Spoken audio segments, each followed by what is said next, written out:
তোমরা কি বলছো সাবজেক্ট ভার্ব এগ্রিমেন্ট হচ্ছে যে সাবজেক্টের অনুযায়ী কিন্তু তোমাকে ভার্ব বসাতে হবে, মানে সাবজেক্টের অনুযায়ী যদি তুমি ভার্বটাকে না ইউজ করতে পারো তাহলে সেখানে এগ্রিমেন্ট থাকে না। সাবজেক্ট ভার্ব এগ্রিমেন্ট মানে according to the subject you have to use verb objective verb. Okay, তাহলে তোমরা দেখো প্রথম যে এখানে আমাদের বাক্যটি রয়েছে এভরিওয়ান ব্র্যাকেটে like to be respected. Everyone মানে হচ্ছে প্রত্যেকে, লাইক মানে পছন্দ করা বা চায়, টু বি রেসপেক্টেড সম্মানিত হতে চায়, ঠিক আছে, বা সম্মানিত হতে পছন্দ করে। এখন খেয়াল করো যে এভরিওয়ান এখানে হচ্ছে third person singular number. Okay, তো যদি everyone third person singular number হয় you have to use S with the verb like. So the correct sentence is everyone likes to be respected. Everyone likes to be respected. Because of everyone, you have to use s with the verb. Okay, বলে থাকবে সবার। আচ্ছা, তাহলে এখানে আমাদের কি করতে হবে s. So the correct sentence is everyone likes to be respected. আচ্ছা, এই তোমরা দুজন হয় সামনের দিকে আগাই বসো, নয়তো একটু মন দিয়ে শোনো, হ্যাঁ?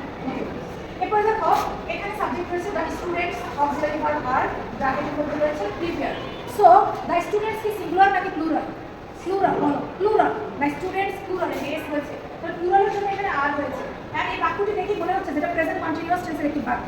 The students are and present continuous টেন্সে you have to use ing with the verb. So here the verb is prepare and the correct verb should be preparing, right?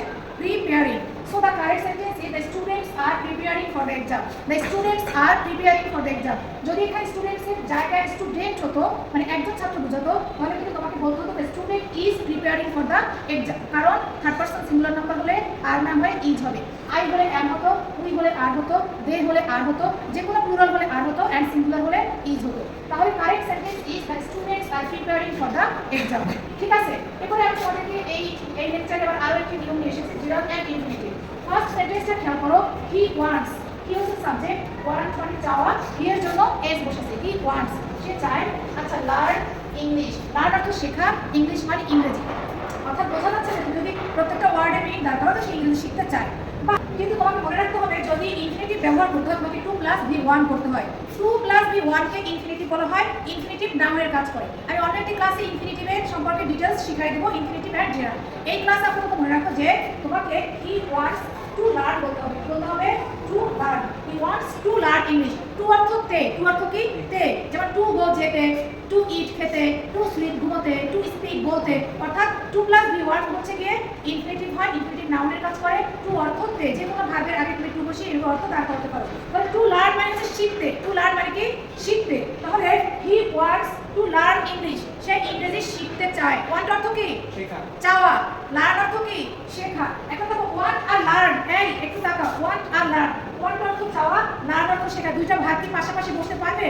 পারবে না, সেজন্য তোমাকে একটি ভার্বের আগে একটু বসিয়ে ইনফিনিটিভ করতে হচ্ছে। তাহলে he wants to learn English. So the correct sentence is he wants to learn English. দেখো ওয়ান্ট ও ভার্ব, লার্ন ও ভার্ব, দুইটা ভার্ব কখনোই পাশাপাশি বসতে পারে না। হয় তোমাকে ওই ভার্বের অর্থ অনুযায়ী ইনফিনিটিভ করতে হবে একটা, অথবা জিরান করতে হবে। এই বাক্যটাকে আমরা ইনফিনিটিভ করলাম, টু লার্ন মানে শিখতে চাওয়া। He wants to learn English, সে ইংরেজি শিখতে চায়। যদি তুমি আই বসাও বলতে হবে I want to learn English, I এর সাথে কখনো এস হবে না। You want to learn English, we want to learn English, they want to learn English, he or she wants to learn English. বুঝতে পেরেছো? বোঝার চেষ্টা করতে হবে। পরের বাক্যে দেখো শি, এখানে হচ্ছে এনজয়েস, ব্র্যাকেট হচ্ছে রিড বুকস। যে স্টুডেন্টস এখানে খেয়াল করবা, এনজয় একটি ভার্ব, রিড আরেকটি ভার্ব, দুইটা ভার্ব কখনো পাশাপাশি বসতে পারে না। এই যে দেখো যেমন প্রথমেও কিন্তু আমরা দেখেছি এটাও ভার্ব, ওয়াচ, লার্ন ও ভার্ব, দুইটা ভার্ব একসাথে বসতে পারে না।